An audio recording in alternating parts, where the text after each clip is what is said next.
wanted to introduce just a few more candidates tonight. Kim DeMarco, who is running for District 3 Supervisor. Kim? She's running against Sharon Nelson. And Richard Hernandez is running against Mr. Valadez. Thank you for coming. And I'd also want to thank Quail Creek for having us tonight. Can everyone hear me okay? Yeah. Louder? Yeah. How's this? Okay.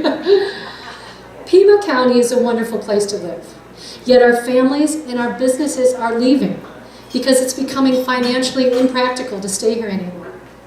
We have the highest property taxes in debt in all of Arizona, and we really have the least to show for it. Our roads are crumbling, our deputies are leaving, and we can't even keep 4 libraries open without a tax increase. This county board spends recklessly, it mismanages our taxpayer funds, and when they're done spending our money, they do this, for more tax money. Yet, amazingly enough, our core county responsibilities remain unmet. It makes one wonder, where does all of our money go? It made me wonder that. I can tell you where it goes. Allie alluded to it. I go to the supervisors' meetings. I tell you folks, our money is being wasted. That's where our money's going. And I've been watching it happen for over a year at the Board of Supervisors meetings. And watching this majority Board of Supervisors abuse our taxpayer funds and literally drive this county into the ground is what has led me to run for County Supervisor. It's true, and I hope it makes y'all mad too, because that's why I run. And I believe I have the background and the leadership ability necessary to stop this abuse and be an effective supervisor. Just to tell you a little bit about myself, I'm going to repeat some of what you said. As an engineer, I started my own construction management business. I had it for 8 years. I was in the field, and I worked for architects and engineers. So I know construction. I know contracting. I know project management. I also know how to manage people, and I know how to run a small business. I intend to use my business knowledge and my technical knowledge to streamline our county procedures and bring business back to Pima County. Thank you. Now, you saw this applause. I'm also a Navy combat veteran. I was deployed to Iraq in 2006 as a reservist, where I supervised the construction of an airfield. I worked in the construction battalion. We were called the Seabees. That's what the Navy called us. And even though we worked and traveled under hostile conditions, we didn't have any intelligence personnel to tell us where the bad guys were.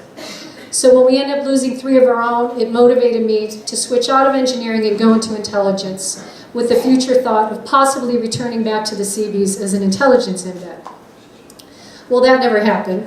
But in a few years, I was promoted to chief, and I began working as a civilian intelligence analyst in the Department of Defense. And it was there where I learned about terrorism and the threats facing our nation. I'm telling you all of this because I want you to know that it was in those positions I learned to lead. It was in those positions that made me make the difficult decisions that I know I'm capable of making, not unlike the tough decisions that may be facing me as a county supervisor in the near future. So in addition to my skills and my extreme motivation to restore this county, I actually do have a plan. I believe our increasing taxes, our inability to provide our services for our residents, and our dismal economy can be addressed with 3 straightforward solutions. 1, stop this irresponsible spending and prioritize our spending on our core county necessities. 2, create a low tax and a low debt environment, and I'll get back to that in a minute. And 3, enact pro-business policy to attract business and expand our tax base. I'm pretty sure these ideas would not be well accepted by this current majority Board of Supervisors.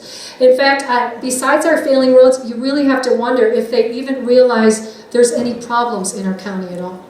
And then it dawned on me. They don't realize there are problems because they are the problem. All right. And And now I'd like to tell you why I believe they're the problems and what I would do differently as county supervisor. Let's start with spending. In case you didn't know, most of you do, our 5 board members are in charge of directing our tax money, spending our tax money. Their spending record reflects a complete disinterest in saving any kind of taxpayer money whatsoever.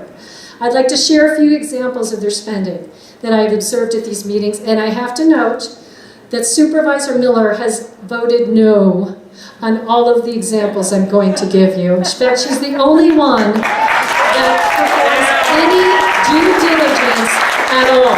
We sit in the meetings, and they bring up a vote, and Supervisor Miller, I have a question.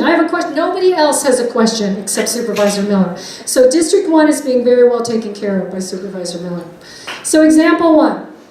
Recently, you've probably heard about this. Recently, the board voted to loan $20 million of our taxpayer money to the untested high-risk Worldview Incorporated, which will manufacture space balloons and offer space rides for $75,000. Meanwhile, our sheriff's department, our deputies, they are leaving our county because this board, majority board, has chosen not to pay them their step pay increase for the last 8 years. In similar sized departments, they are ranked 17 out of 17 in pay and benefits. I heard on the radio last week, 2 deputies actually qualify for food stamps. Oh. It's heartbreaking. And our county administrator says we don't have the money to pay the deputies. But they sure did manage to scrounge up $20 million to invest in a high-risk company. Second example, they voted to pay $200,000 over the market appraised value to purchase some flood-prone land from a church. Apparently, this church bought some land they couldn't develop a few years back, hence the term flood-prone. So you and I are buying it back from them for more than it's worth. Another example, our leaders recently voted to pay a lobbyist $150,000 to lobby for legislation for a gas tax. So not only may we get a gas tax, but we're paying for the lobbyist to get the gas tax for us. This is in addition to the vigorous lobbying efforts of our own supervisor, Ray Carroll, to increase the gasoline tax for us. These 3 votes alone total $21 million. $21 million of wasted money, sufficient money to pay our deputies so they'd stop leaving our county and have enough left over to fill 682,000 potholes to boot. If I'm elected, I will vote no to this nonsense, this wasted and irresponsible spending, and prioritize that money on our roads and our safety. So let's move on to the second category, tax and debt. Have a sip of wine, because it's not getting any better. Our secondary property taxes have gone up 7 times since 2013. And every supervisor, except Supervisor Miller, supports a gas, excise, and sales tax this year.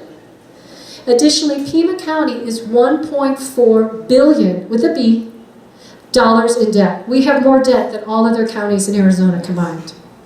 And considering our debt situation, this board still voted 4-1 to place an $816 million worth of bond projects on the 2015 ballot. And despite Supervisor Carroll's best cheerleading efforts to get those bonds passed, all bonds failed.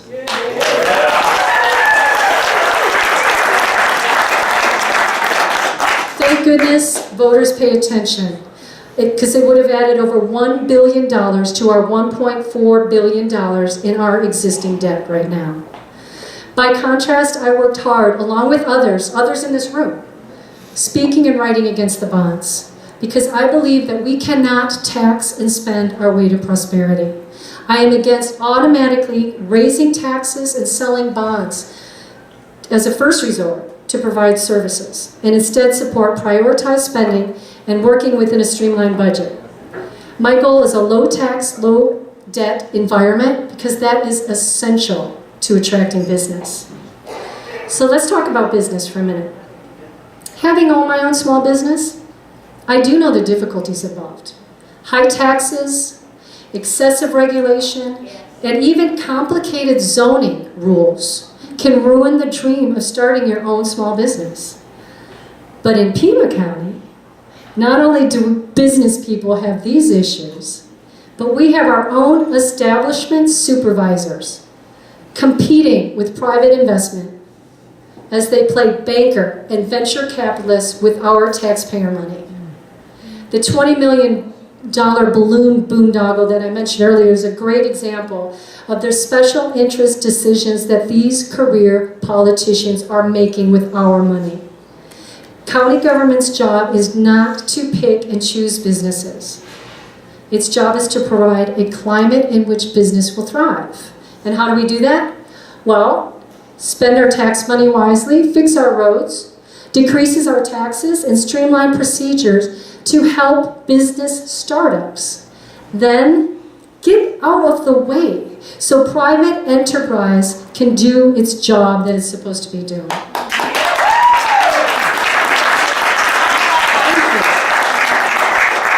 These are basic, fiscally sound Republican principles which I will work towards applying if I'm elected supervisor. So if you agree with my solutions and my ideas, I ask for your support, and I ask for your vote. And the vote has to be in the primary.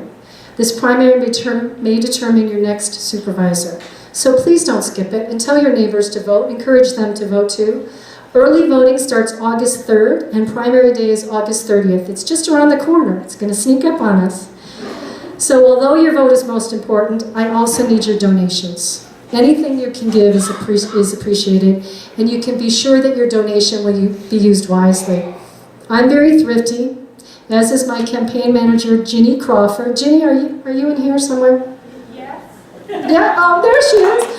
Folks, this is the same Ginny Crawford that used $10,000 to defeat all of the bonds versus the Yes Bond Committee. That campaign used almost $400,000.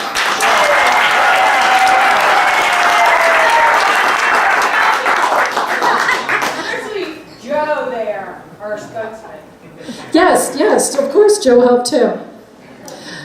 So if you have time, please volunteer. Jeannie has all the volunteer information and paraphernalia on the table. And Marla Closen for supervisor.com for more information. But I want to mention one more thing before ending. Last week on the radio, and I did hear this with my own ears, I heard Supervisor Carroll mention that he will announce soon whether or not he's going to retire.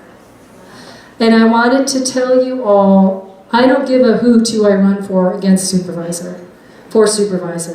It's the decades-old tax and spend, business deficient mentality of this county that has been operating this year for all this time. That is the problem. Is Supervisor Carroll been part of that problem? Yes. Yes, he has been part of that problem. But I am confident in my fiscal principles and my solutions for Pima County, which are not going to change with a changing component. So I ask you to do one thing, please.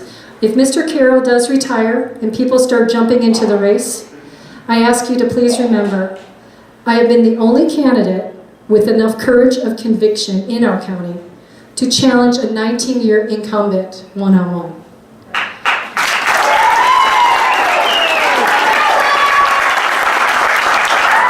I didn't join this race when it became easier without an incumbent, or I didn't join this race as an establishment clone to continue this 20-year cronyism stronghold that we are under. I joined this race for the right reasons, and that is to save our Pima County. Thank you for your time tonight.